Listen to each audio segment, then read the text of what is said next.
It's a fam. Newsflash, newsflash. Get this, right? You know, like Microsoft has recently got in a bunch of trouble for raising the Game Pass, and everybody's going, "Are you having a laugh?" And Microsoft just keeps going, "Oh, turn it up a little bit more, we turn it up a little bit more, we turn it up a little bit more." We're all like the boiling frog, yeah? Well, get this. Sony doesn't know when to take a win, right? Because you figure Sony would sit there going, "Well, we're not raising prices.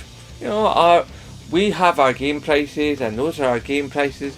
We have our subscription, and though we had to turn it up a little bit, that's because we turned it into 3 separate tiers, so there are 3 separate models of what you can have and what you can enjoy, and you'll be set from there." And we all sat back and we thought, okay, that's not great, but we can see where it's going, and at least it's stabilised. And the games are the price of the games, the subscription is the price of the subscription. Meanwhile, Microsoft is over there going, "Well, we're trying to make you not buy actual single games, we're trying to make you only ever have Game Pass, and now we're raising the price, and we're moving day one, and blah blah blah." And you figure Sony would sit there and go, "Right, we'll just let them make these mistakes, and we'll coast." No! Sony didn't do that. Sony has gone, "Right, Microsoft has raised some prices. So, if we raise prices in a wee country that doesn't really get a lot of coverage, maybe we could use that as a test bed. Start raising prices of physical games, and probably digital ones too, in other regions as well. And we'll keep it up here, and we'll keep it up there. Because they've done that in the past. They've raised prices on other things in the past in one place and then another. Remember a few years ago when they raised the price of PSN in South Africa, and people went, "That's South Africa." And then the PSN prices before the tier system raised everywhere. People were not happy. Guess what? Turkey are going to have to pay about another, I think it's something like 20 extra euros for their video games. Aye! Another 20 euros. Now, bear in mind that salaries in Turkey are not quite at the level, by some degree in some cases, as they are in the rest of the EU. In the rest of the countries that use the euro. Which, by the way, this is not an argument against euro, this is just an argument against blatant greed. Okay? So, if gamers in Turkey, their games are going up by 20 extra euros, and their pay scale is less than other people in the Eurozone, then that means that a lot of gamers in Turkey are going to get completely priced out of playing games on PlayStation. And if they get priced out of playing games on PlayStation, then PlayStation games in Turkey, an entire country, are gonna tank.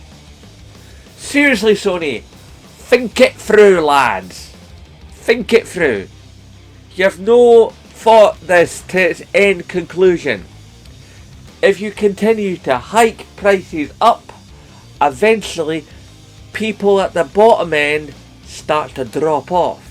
And then the people at that end start to drop off. And then you go, "Oh no, we're losing revenue. We better raise prices again."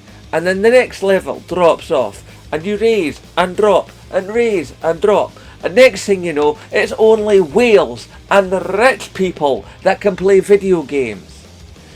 And the level playing field that used to exist as console gaming eventually shoots itself in the foot to such a degree where it destroys itself, and then people more or less migrate over to PC gaming, where you don't have to pay to be online, the games are cheaper, and if you've got a bit of cash, the graphics are better. Now don't get me wrong, I'm a console peasant through and through.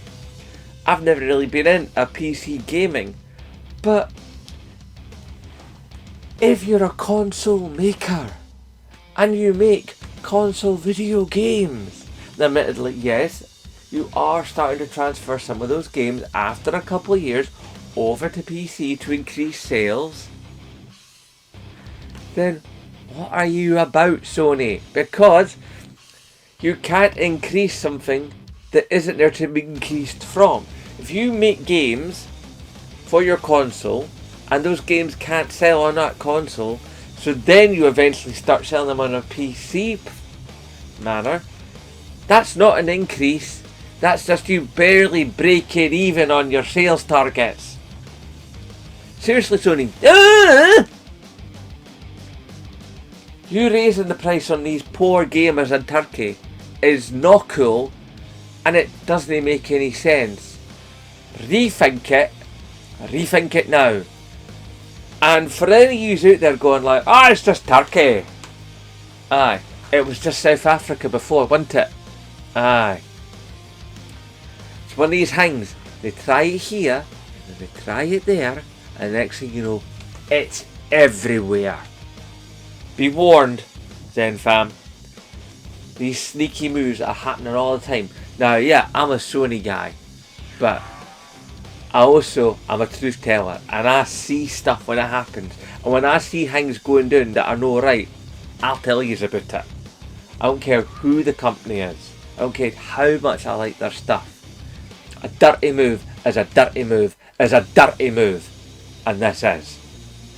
Hashtag support Scottish YouTubers. And of course, as always, nae bother.